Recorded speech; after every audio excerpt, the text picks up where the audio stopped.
এই তাড়াতাড়ি চলো, দেরি হয়ে যাচ্ছে। হ্যাঁ রে বাবা, যাচ্ছি। এটা কি করেছো? আমাদের বাড়ি তুমি এইভাবে যাবে? আমি তোমাকে বাসার সামনে নামিয়ে দিয়ে চলে আসবো। মানে কি?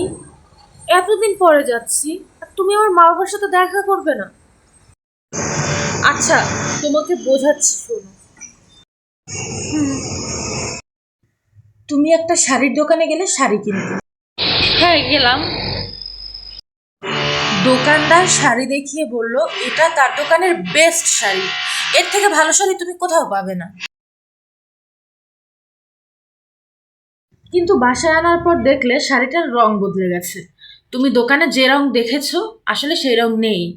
তোমাকে দোকানদার বাজে প্রোডাক্ট দিয়েছে। তুমি কি করবে এরপর? আর কখনোই ওই দোকানে যাব না। এই জন্যই তো আমি তোমার বাবার বাড়িতে যেতে চাই না।